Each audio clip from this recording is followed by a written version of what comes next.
vão inviabilizando pouco a pouco os investimentos públicos, que são tão importantes para a área da construção civil.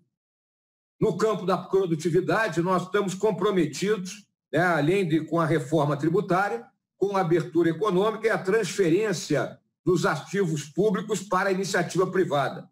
Então, a privatização das 208 empresas estatais é uma das visões do governo e com um potencial de arrecadação de 150 bilhões. Também a retomada das concessões dentro do âmbito do programa de parceria público-privado, com um portfólio aí de projetos que pode nos render uns 350 bilhões de reais. Eu aceitei o desafio de me candidatar a vice-presidente junto com o presidente Bolsonaro por acreditar em uma proposta profunda da transformação da realidade brasileira, como grande objetivo do nosso governo. O governo teria a responsabilidade de assentar as bases para um projeto de país e um projeto de crescimento sustentável, de modo que a gente atinja o nosso objetivo nacional permanente de sermos a mais próspera e dinâmica democracia liberal ao sul do Equador.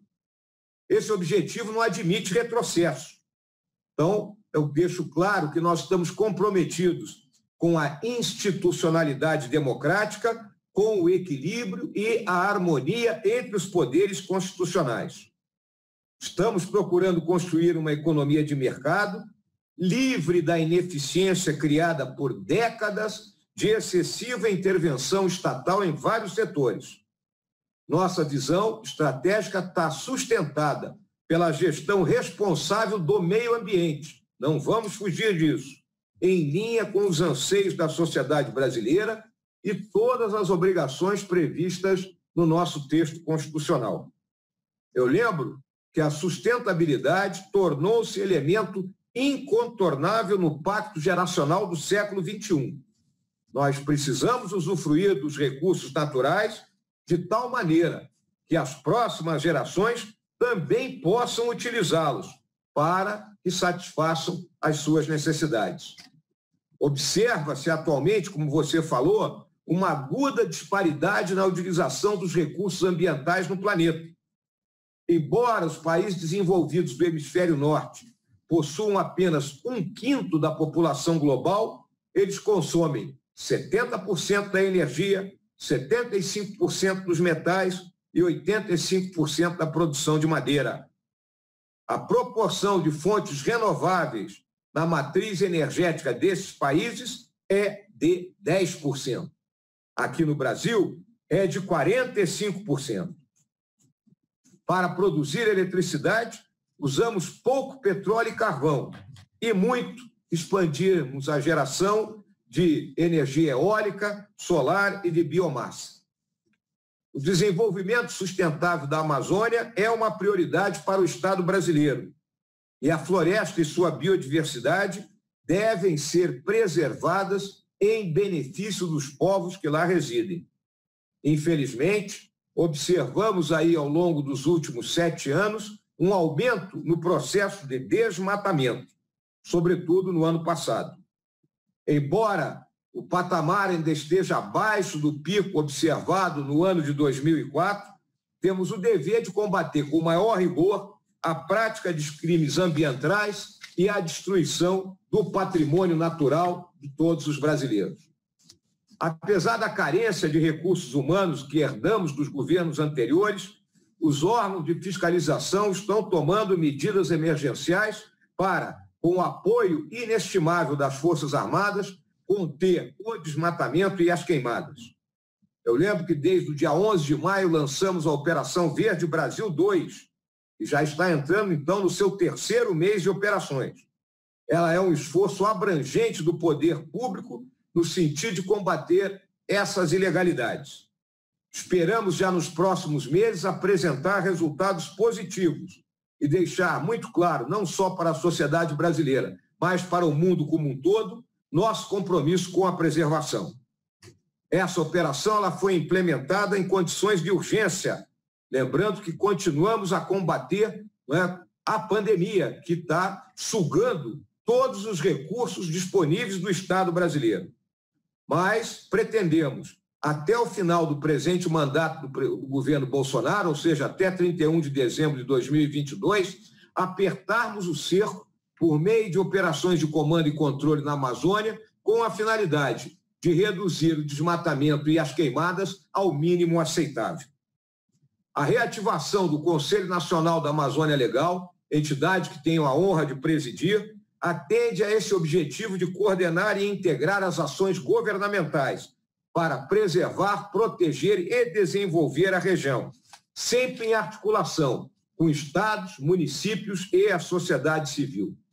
O nosso Conselho reúne 14 ministérios, que são os responsáveis pelas principais políticas públicas para a Amazônia. As deliberações técnicas ocorrem no âmbito de 3 comissões, dedicadas exatamente àqueles objetivos de preservação, proteção e desenvolvimento sustentável. Uma 4ª comissão técnica destina-se a realizar a maior integração de esforços setoriais no âmbito do nosso planejamento estratégico. A estrutura colegiada estimula a coordenação e o diálogo em torno de objetivos comuns, de modo a ampliar e a tornar mais efetiva a presença do Estado brasileiro em toda essa vasta parcela do nosso território. No curto prazo, nossos esforços estão destinados à redução do desmatamento e queimada. Para isso, é preciso adotar medidas administrativas e legislativas que assegurem a vigência do Estado de Direito na região e ofereçam alternativas de emprego e renda para aqueles que habitam a Amazônia. Precisamos integrar a Amazônia à economia brasileira, permitindo assim o sustento de milhões de famílias, muitas das quais dependem hoje de um modelo extrativista predatório. Os esforços para combater o desmatamento perdem a eficácia ao longo do tempo, caso não se insiram em um planejamento mais abrangente de gestão e desenvolvimento. Estratégias anteriores falharam justamente ao não integrar o setor privado e desconsiderar medidas estruturantes para o desenvolvimento da Amazônia, e notadamente o desenvolvimento de uma economia verde. Para isso, o processo de regularização fundiária será essencial para imputar responsabilidade a quem desmata ilegalmente ou comete outros crimes ambientais. Igualmente fundamental será o fortalecimento dos órgãos de fiscalização ambientais e a promoção de atividades econômicas sustentáveis. O Conselho está trabalhando nesse planejamento, onde estarão articuladas medidas para curto, médio e longo prazo. Nossa visão é que somente em parceria com os governos estaduais, sociedade civil e setor privado será possível construir um futuro sustentável para a região. Acreditamos no potencial da bioeconomia e da agricultura de baixo carbono, além do pagamento por serviços ambientais e do mercado de títulos verdes. Segundo dados da OCDE, a bioeconomia movimenta no mercado mundial cerca de 2 trilhões de euros e gera por volta de 22 milhões de empregos. A organização prevê que, em 2030, a bioeconomia corresponderá a quase 3% do PIB mundial, em particular de seus países membros, e um percentual que deve ser maior ainda para outros países como o Brasil.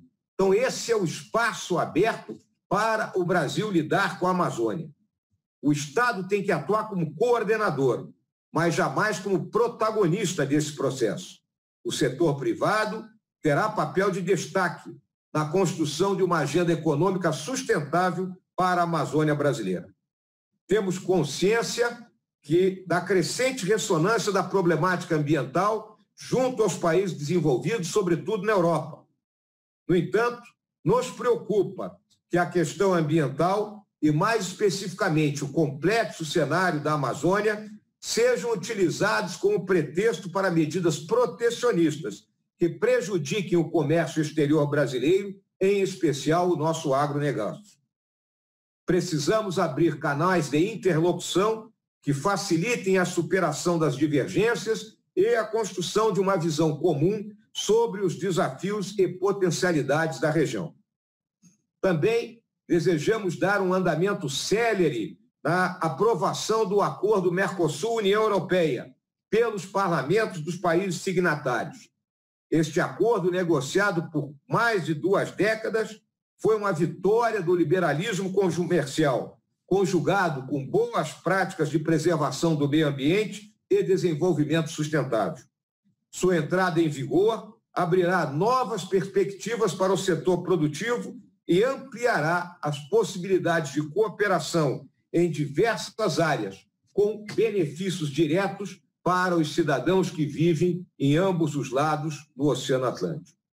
Assim, meu amigo Zé Carlos, senhoras, senhores, é com renovado espírito de confiança e otimismo no Brasil, país que tem uma ampla via de acesso, não falo nem uma via, é uma avenida de acesso, né, para crescer, né? Eu agradeço essa oportunidade de podermos conversar e estou à disposição para as perguntas que se fizerem necessárias. Muito obrigado, meu querido vice-presidente Hamilton Mourão. Eu queria primeiro, inicialmente, fazer umas perguntas que a gente trouxemos do nosso pessoal. Sabemos muito do seu interesse com o desenvolvimento regional, agora com essa missão da Amazônia, principalmente. E uma das coisas que a gente vê, uma vez uma pessoa falou que desenvolvimento regional é focado nas pessoas. As pessoas que trazem o que é desigualdade, não é na cidade, é a pessoa. E aí nós temos um problema sério nessas regiões norte, nordeste, centro-oeste, parte disso, que é o desequilíbrio entre a renda das pessoas e o custo do investimento. A gente vai fazer um conjunto habitacional na Amazônia, terrível, é tudo longe, é tudo de barca, e a renda é muito pequena. Então, isso sempre encontra-se um desequilíbrio a respeito disso. O senhor falou aqui há pouco da Comissão da Amazônia, tudo isso que está sendo feito envolvendo a sociedade civil. Nós temos uma demanda já antiga, que é como que os fundos constitucionais poderiam ajudar, principalmente na parte de infraestrutura, porque isso acaba sendo um dos fatores que mais oneram quando eu vou fazer o saneamento, quando eu vou fazer o conjunto habitacional, quando eu vou fazer qualquer coisa, essa parte da infraestrutura acaba onerando bastante.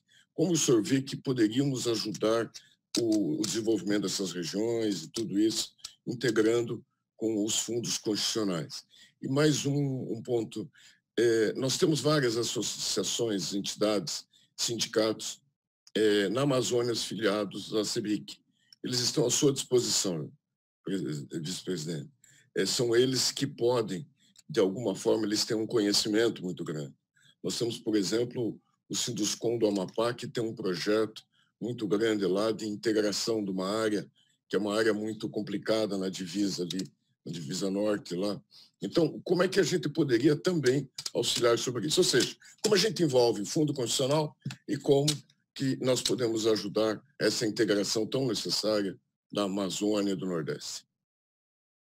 Obrigado aí, Zé Carlos, né, por essas considerações e essa pergunta. A construção civil na Amazônia ela não é simples, né? Porque quando a gente olha, né, você observa os grandes polos são as capitais dos estados, né? Você pega Manaus, Belém, aí Macapá, Boa Vista, né, Rio Branco, Porto Velho, né, e descendo ali para a Amazônia Legal, né, Cuiabá, no Mato Grosso, ou Palmas, no Tocantins. Né? Mas no bioma Amazônia, excessivamente, né, é difícil ali, porque todos aqueles que lá trabalham sabem da dificuldade da mobilização do material. Né? Eu lembro quando eu era comandante lá em São Gabriel da Cachoeira, né, nós estávamos implantando a brigada, a 2ª Brigada de Infantaria de Selva, com construções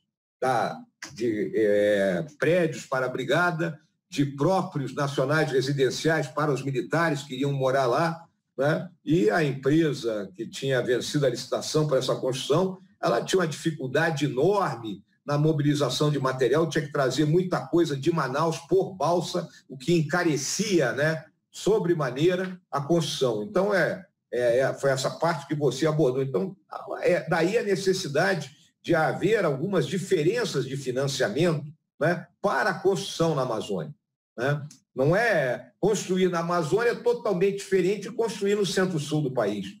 Também é diferente de construir no Nordeste, né? Vamos lembrar, a Amazônia você vai transportar a maioria dos seus equipamentos e dos seus insumos, né, por balsa, né, com toda a dificuldade, né, do transporte fluvial que você vai ter que enfrentar, né, das condições desse transporte.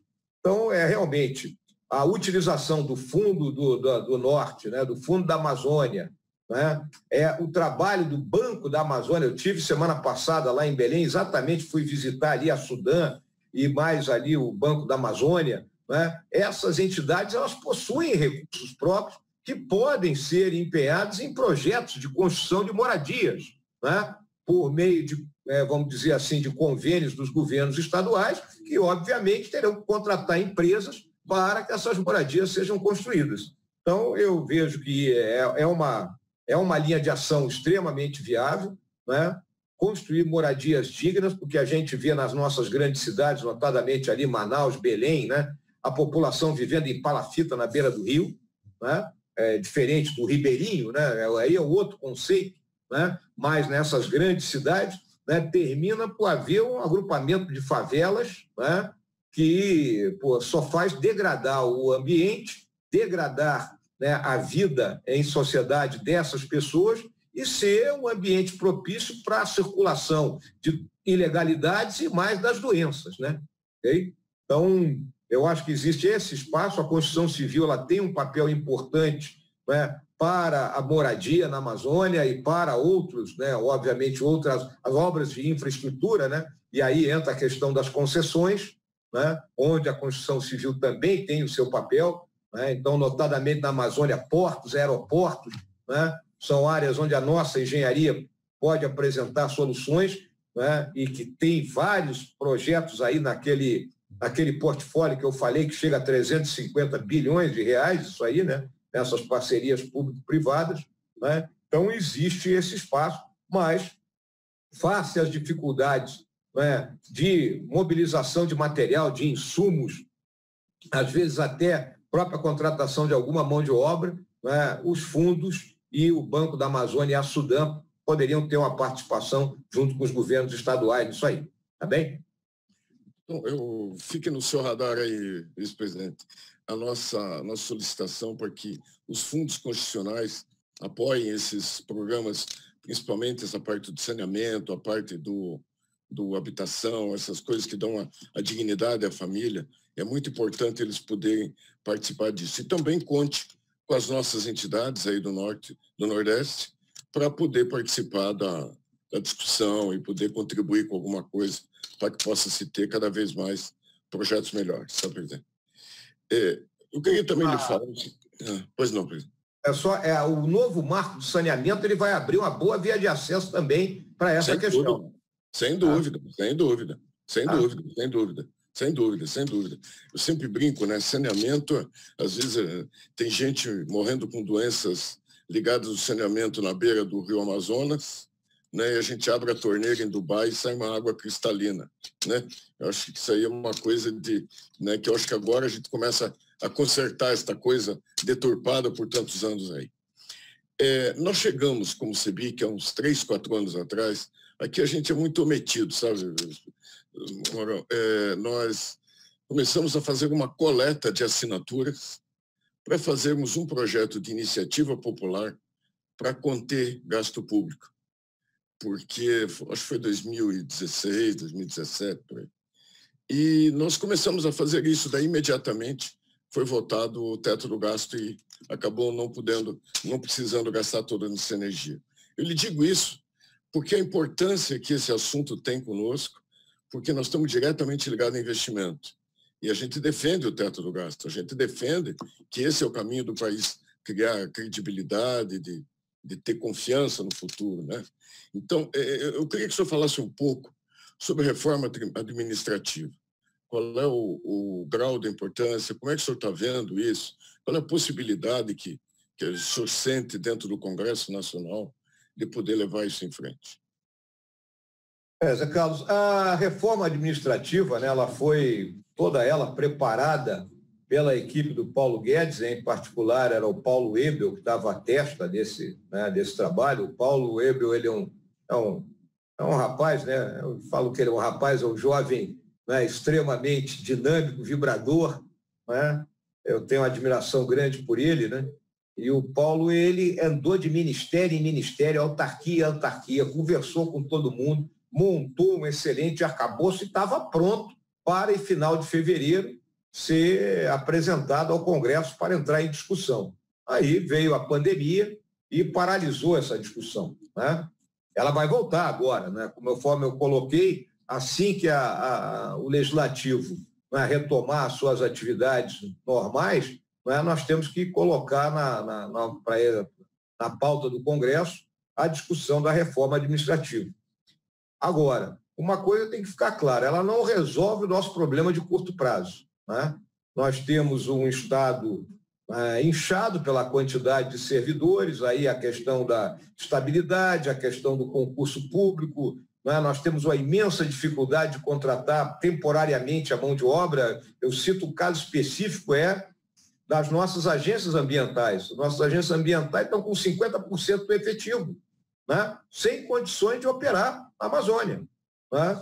E eu não posso contratar, os concursos estão proibidos, só pode, a contratação temporária, né, entra em discussão, o TCU impede. Então, a nossa reforma administrativa ela tem que pautar exatamente nessa questão das carreiras do servidor, né? Nós diminuirmos o número de carreiras de Estado, né? Reduzirmos ao máximo possível, né?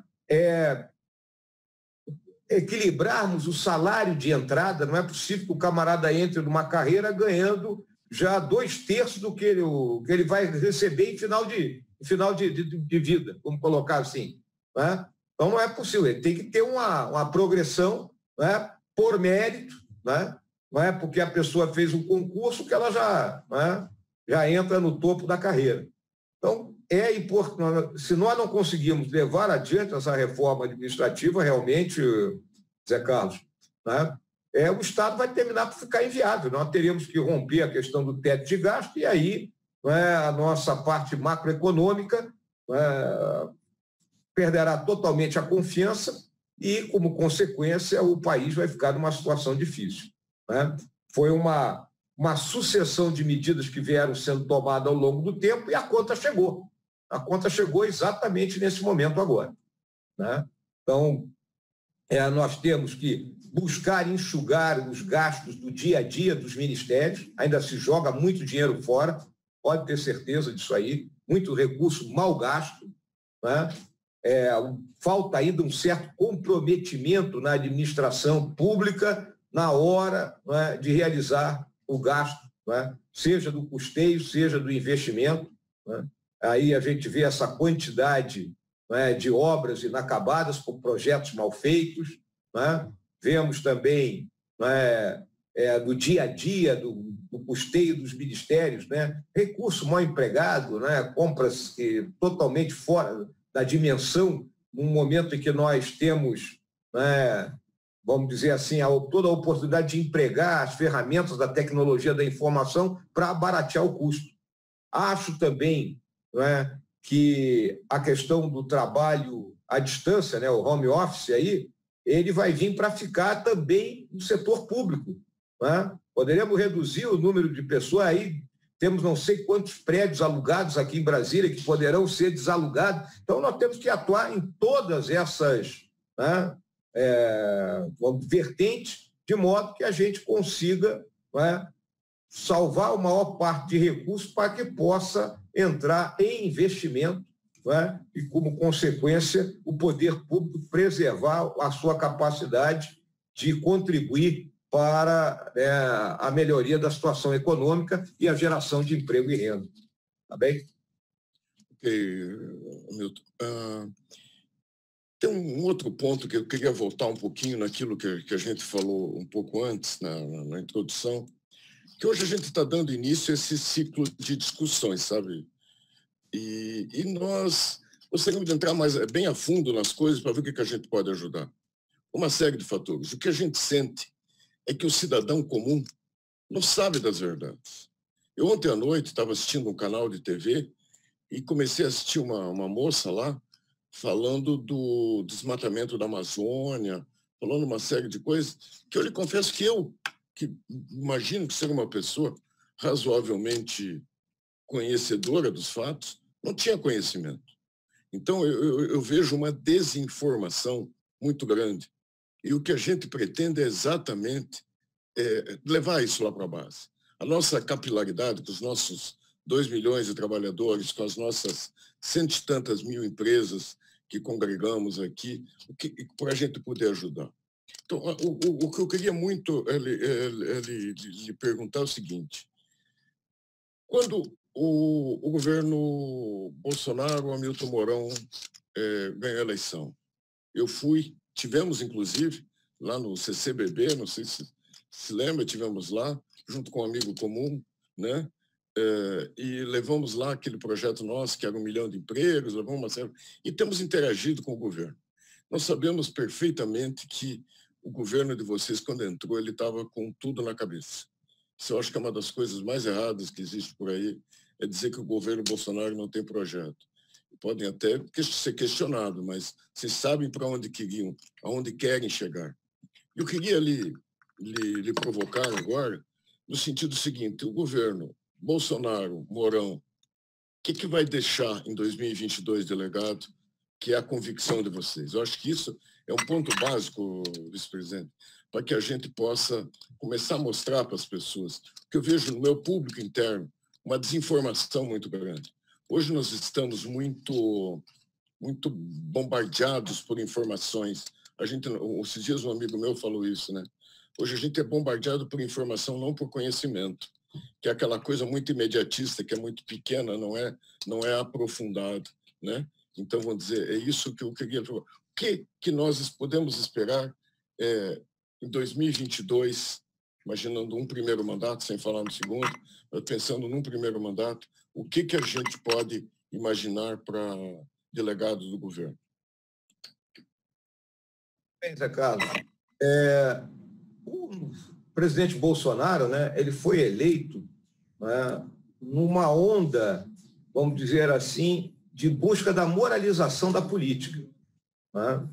Ao longo dos governos anteriores, notadamente ali o governo do Partido dos Trabalhadores, né, que tinha uma visão de se estabelecer no poder de forma indefinida, né, rompendo assim um dos princípios basilares do sistema democrático, que é a alternância do poder, né, e para isso usou os recursos públicos, né, de forma, vamos dizer assim, totalmente ilegal, né, no sentido de preservar esse seu poder, né, avançou em cima de fundos de pensão, financiou de forma irregular uma série de atividades que ocorreram, muita gente enriqueceu nesse processo, né, de desvio enorme de dinheiro público, e aí foi o grande trabalho da Operação Lava Jato, né, desnudar para a população brasileira o que ocorria nas entranhas do poder, não é?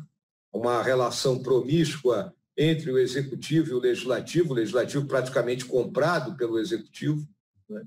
Então, o presidente Bolsonaro foi eleito exatamente para desmontar isso aí, né? Para impedir que esse tipo de relacionamento prosperasse, e que o relacionamento político entre o executivo e o legislativo se baseasse no pragmatismo das ideias, né, e da busca dos objetivos comuns, né, no sentido de que o país retomasse uma rota de crescimento sustentável, já que havíamos sido lançados numa recessão ao longo dos anos ali de 2015 e 2016. Né? Então, fomos eleitos com essa visão para isso, não é? O que nós teríamos que fazer? Nós teríamos que recuperar os pilares econômicos, né? Os dois grandes pilares econômicos, não é? Da produtividade, do equilíbrio fiscal. Então, vínhamos buscando isso, não é? A reforma da Previdência ela ia agir sobre isso, mas a pandemia ela prejudicou tremendamente, né? Isso aí, ela vai nos dar uma volta atrás, né? E nós não conseguiremos, aí eu digo muito claramente, chegar a 2022 como pretendíamos, já praticamente sem déficit fiscal. Vamos continuar com um déficit ainda em 2022. Isso é uma realidade, né? As visões aí é que só voltaríamos a ter um superávit fiscal lá para 2025, 2026, caso não ocorra algum acontecimento muito positivo ao longo dessa jornada aí. Então, a pandemia, ela praticamente está obrigando o governo a gastar o que nós economizaríamos em 10 anos com a reforma da Previdência. Então, isso é uma realidade. O outro ponto, né, que era inaugurar uma nova forma de relacionamento entre o Executivo e o Legislativo. O presidente vem lutando com isso. Não é? Hoje em dia se argumenta, né, que o presidente se rendeu ao fisiologismo por causa do relacionamento com os partidos de centro.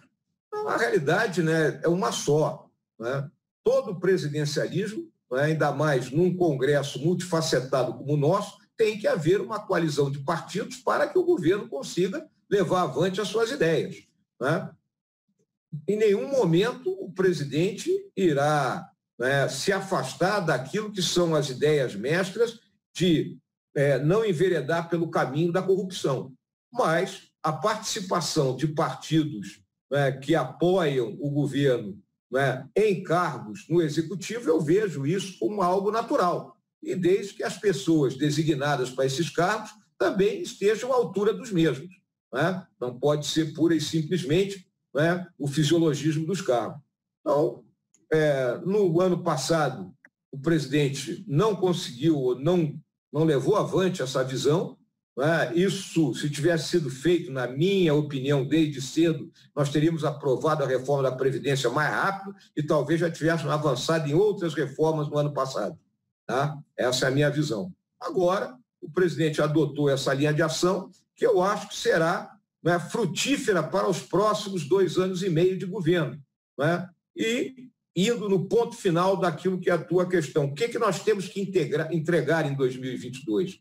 Um país, né, onde haja harmonia entre os poderes, onde haja entendimento entre os 3 poderes, onde haja entendimento entre todos os entes federados, né? Um país, né, onde a corrupção tenha sido realmente colocada para fora do dia a dia da administração pública, né? E mais ainda um país onde os fundamentos da macroeconomia, né, estejam sendo obedecidos e, como consequência, né, haja, né, toda uma oportunidade para o país crescer.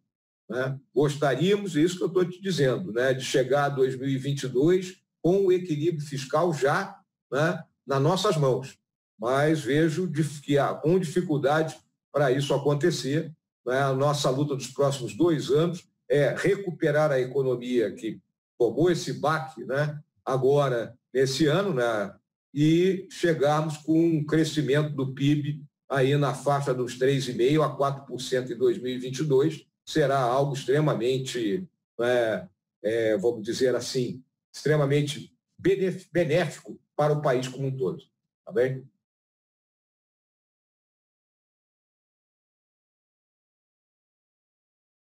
Desculpe, estava com o meu som desligado.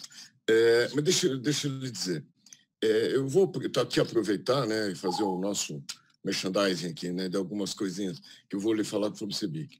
Nós temos algumas, antes de ir para o próximo tema, temos algumas coisas que para nós são muito pétreas, sabe? Primeiro,